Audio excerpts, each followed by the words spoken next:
right? Then at the end, you bring it to Glenn. Glenn's like, well, okay, like that makes a lot of sense, of course.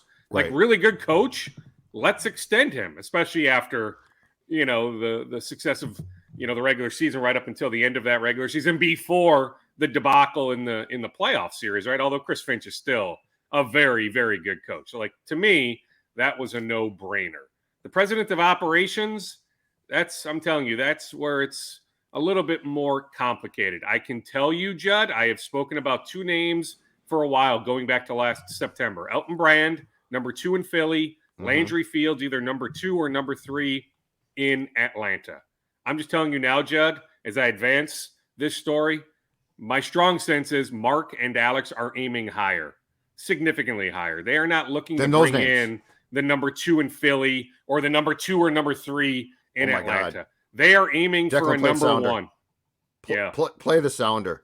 Hold on. Reckless speculation. They're aiming for a number 1. Doesn't mean that they will steal the deal, but they are aiming for a current number 1. So look across the league. I'll save the names for now. Well, I don't want to put that out there because then it'll get aggregated badly. Well, I will tell you this much. Yep. It's an Eastern Conference president of operations.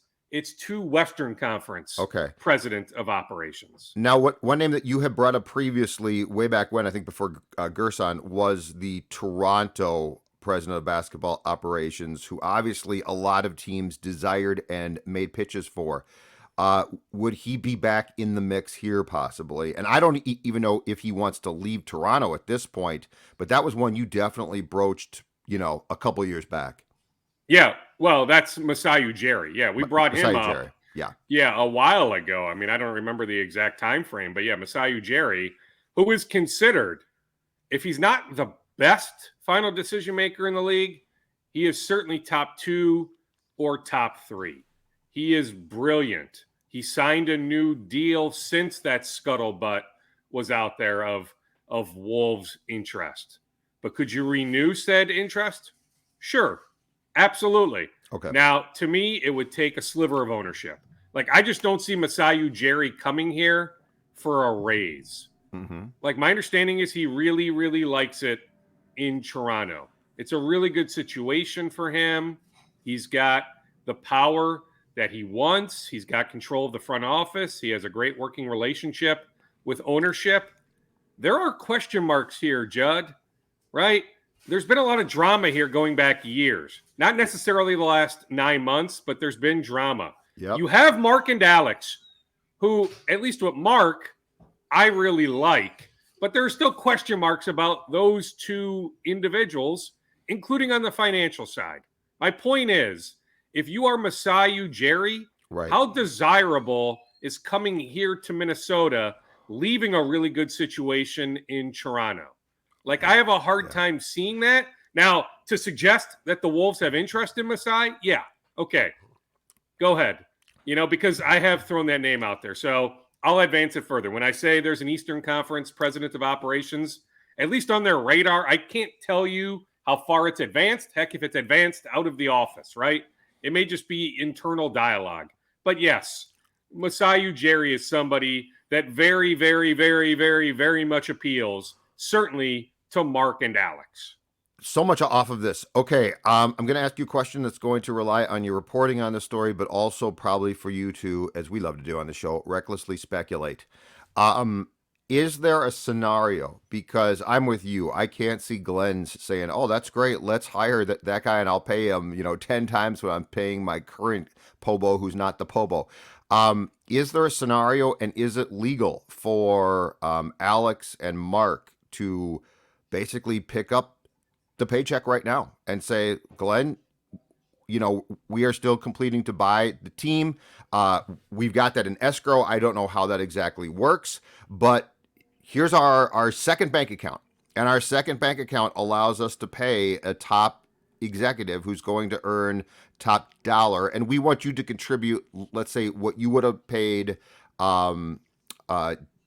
if you had taken Sachin and give him the promotion, but we will make up the difference. Is that legal? And is that, because I can't see Glenn signing off and just saying, oh yeah, I'll pay this guy, to your point, what it's going to take to get a guy like Masai Ujiri? Well, I mean, I don't know why it wouldn't be illegal if they can come to some sort of agreement in that regard.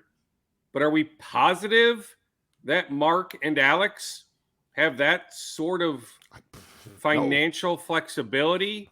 And I'm telling you, like, maybe there are some other guys, maybe one of the Western Conference Pobos that I'm alluding to would just come here if you double his salary, Okay. that you don't need to give him a sliver of ownership.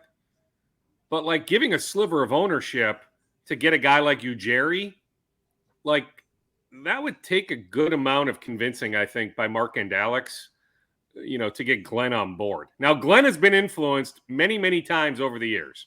I think about, when Tibbs traded Ricky Rubio, like that was Glenn's guy. That was Becky's guy, right? I can cite any number of examples going back many, many years where Glenn wasn't necessarily on board, but was eventually convinced to be on board. Right.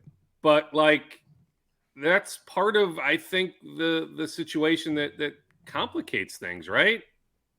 Like, how exactly do they sift through all that? And like, let's play out the time frame here. So as of now, until we're told otherwise, Alex Rodriguez, Mark Lowry take over as majority owners December of 23. So really, Glenn is the majority owner for what?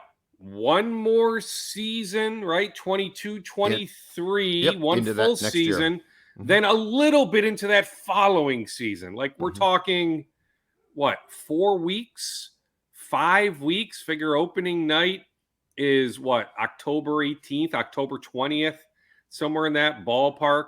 We don't have the exact December date, but like a majority of the 23-24 season, Mark and Alex are supposed to be majority owners. This decision, in theory, impacts 23-24, the 24-25 season, the 25-26 season, right? Like the idea isn't just to have a Pobo here for a year and a half, right? This is a decision that has long-term ramifications. So to me, Mark and Alex should have a ton of say. So it's just, to me, it's very, very fascinating. The fact that Sachin, right now in Chicago, you're running into a number of executives. Every team has a number of front office people there. All the final decision makers are there in Chicago, maybe outside of, if you're Brad Stevens with the Celtics, they play tonight, right? Or Pat Riley in Miami. But most of the final decision makers are in Chicago right now. And Brad may even be there. Pat may even be there at some point, maybe after tonight's game one of the Eastern Conference Finals. But like, you have a chance to have conversations about potential transactions, revisit some seeds planted back in late January into February at the trade deadline. Yeah, Sachin didn't do anything, but he certainly was pretty active in terms of dialogue. So there are trade scenarios that he can revisit. He has the authority to hold these discussions. Like, he hasn't been told, you can't do this, you can't do that. So like, yeah, like you would have, in an ideal world, Judd, you would have had this settled by now.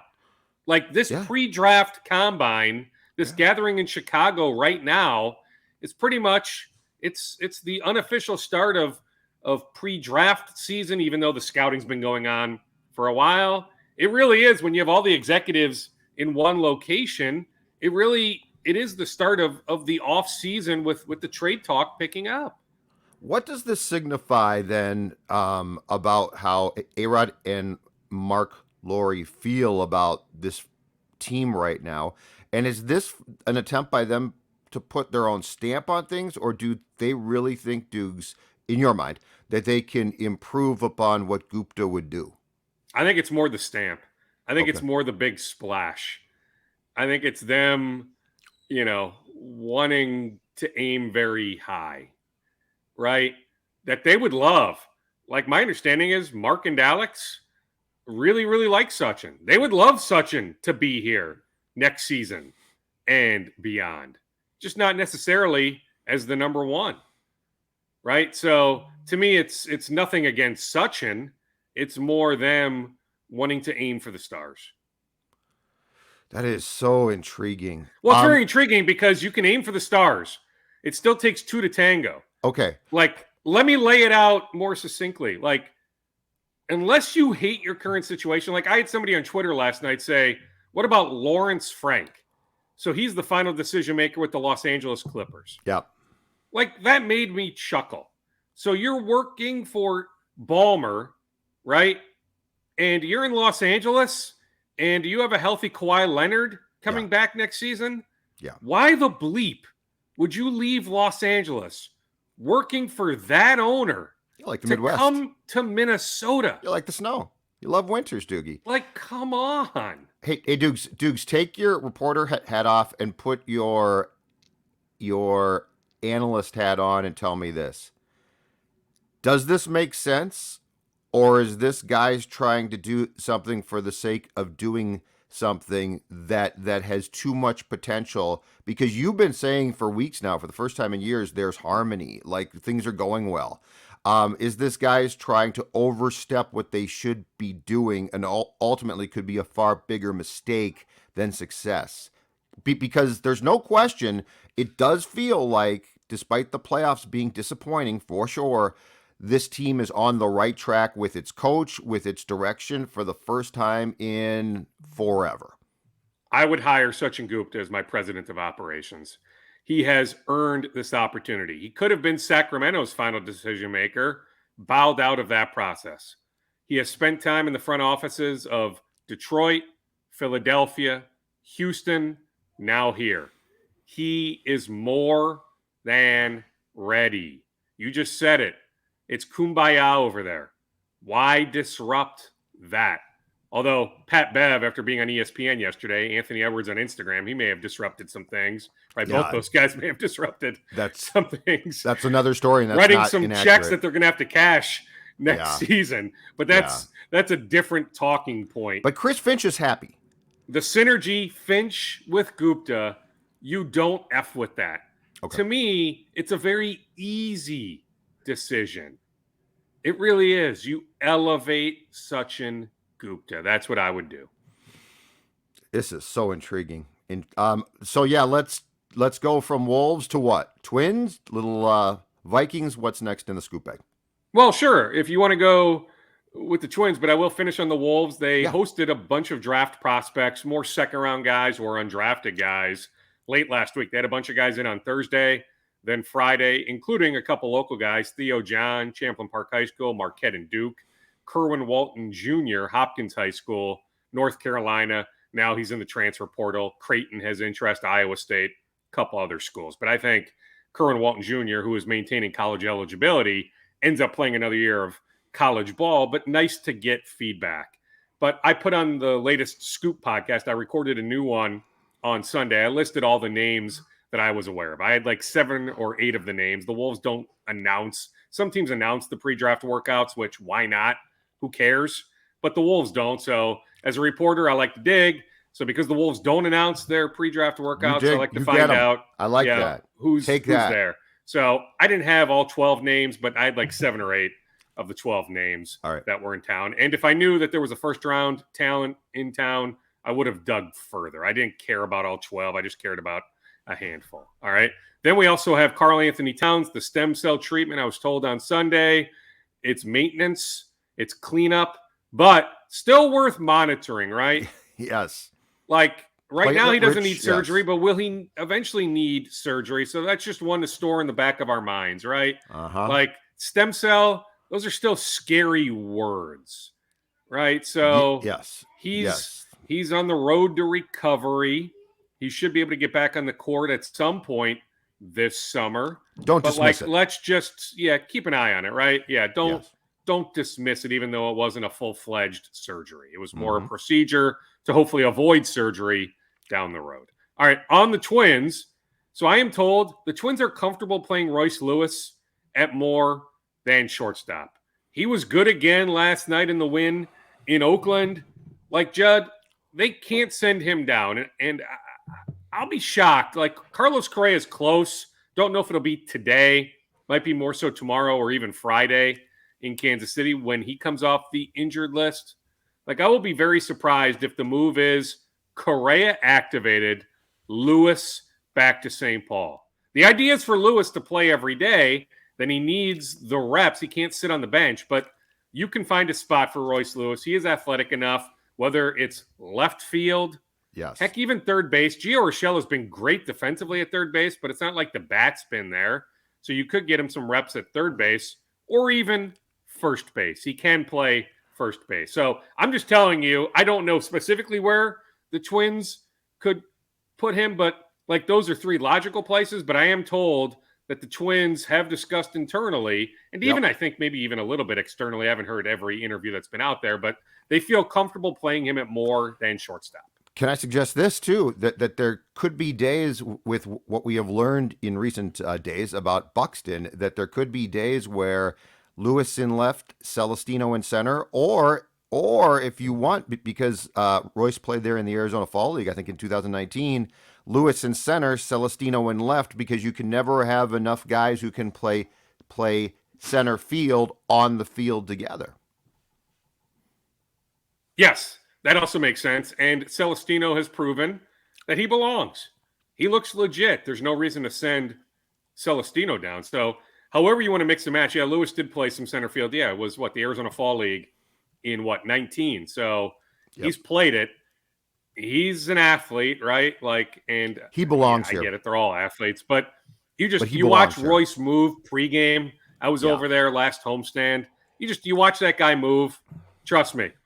And with his intellect, he can pick up any number of positions, including, because he's played there, if you wanted to go that route, center field. I just think maybe left, third base, or first base, right? But there are ways to mix and match. So I think if you're a Twins fan, I think that is good news. I don't know how you don't really love what Royce has done so far.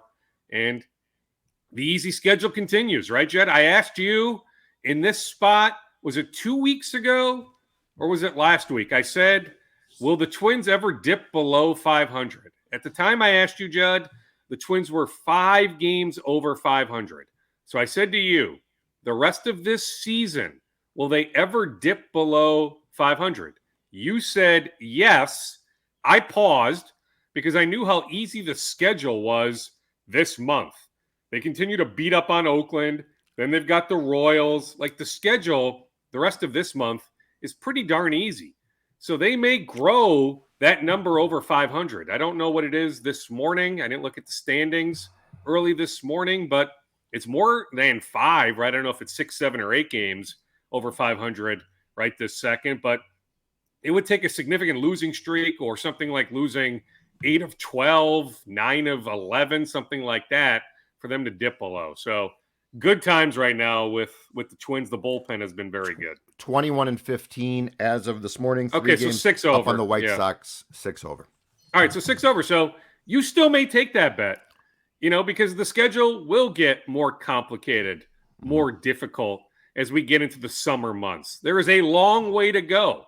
So you may ultimately win this bet. I don't even know what the stakes are, but you may win this bet. And I don't even think I gave an answer. That's my job somewhat to opine, say yes or no. At this point, I will say they find a way to stay above, that they are going to lose games. This roster is not complete, but that they can grow enough room there rest of this series through the rest of this month, where I think they can get to 8, 9 games above 500, where, even if they end up losing 4 in a row, 5 in a row, 6 of 7, 7 of 8, that they can find a way to stay right above 500. And how about Buxton? What are you hearing as far as this right knee that he hurt in Boston? And now, they flat out told Jim this on Sunday, Falvey did, they are targeting 100 games. And Buxton brought that up in the clubhouse himself. So he's on board. That's the plan. They want to get him. Now, if he exceeds that, I think that they'd be very happy. But they definitely are shooting for, if we can get to 100 games, we'll be satisfied with what we did. Well, I'll say this much. He wasn't against batting on Saturday. He wasn't. And he is really tough. I know fans don't necessarily see that. Yes, he is buy tough. into that. I agree. There's a lot of toughness there. Yes. I hope I hope fans can trust me when I say that. This is not a rip on Byron Buxton at all. No, it's not poking at at what they're doing with him possibly, but yes, I'm with you. This is not a he's soft conversation. Let's also not forget the incentives built into his contract. Mm-hmm. There is incentive to play more games, right? To hit some of those milestones. Mm-hmm. Remember, before his latest injury, we were talking about can he finish top 3 in MVP voting, right? And how much that would benefit him financially if he finishes high up in the MVP voting. You play 100 games, you're not finishing top 10, I don't think, or even top 5. Even finishing top 10 really doesn't do a whole lot financially. Like for him to really hit the jackpot, you pretty much need to win MVP. Right. Which he was on that path before the latest injury. You know, I mean, he was tearing it up. He still is tearing it up, but like you can't be MVP if you're only playing 100 games. But I get it. Outside of 2017, he's never hit the 100 game threshold. So I understand somewhat at least where the Twins are coming from. I still think he could have picked up a bat on Saturday. Like that to me is separate. Like I get it. He needs some rest days, but in a tight game, that game counts the same as any game in August or September in the heart of a pennant race that he could have picked up a bat on Saturday. And I'm telling you, I'll double down on what I said, Judd. Like my sense is he was not anti-batting on Saturday. He really wasn't. Final scoops. Wrap it up for us. Well, I was at Vikings rookie minicamp on Friday. Andrew Booth Jr., I presented him the question. He told me he should be back in a few weeks, still recovering from sports hernia surgery. We get access later today to organize team activities. We don't expect to see Irv Smith Jr. doing much of anything. Still coming back from the knee injury, the surgery he had last September. There's still people wondering, Judd, at least media-wise, if he had a second surgery. Now, he was asked the question. I wasn't there, but Joe Schmidt, my colleague, my boss, told me this back in April. And Irv paused for a bit, then said no. But like journalism 101, why is this person lying to me? My tentacles still go up. So even though Irv said no to whether he had a second surgery, I still wonder. I don't have the definitive answer, but I do wonder. The depth at the tight end position is certainly a question mark. So, you know, I wait and wonder if, you know, would they take a look at bringing back a Kyle Rudolph or somebody of that ilk? There are tight ends out there. There's nothing imminent. I wonder if it's something in July that they would look at. Maybe not Kyle specifically. Right. Maybe it would be somebody else. Kyle still lives here in town. That's why I say it. It would be convenient for Kyle. There's no sense, though, that the Vikings have legit interest in Kyle. You could bring in a different tight end. I just wonder as we get into the heart of training camp, you know, much like Cat, his situation now is very much on my radar. The Vikings eventually adding a tight end, or at least that possibility is on my radar. Great stuff, sir. We will talk to you again on Thursday. Okay. Sounds good, Judd. Take it easy, Declan. Awesome Bye-bye. stuff. Bye-bye.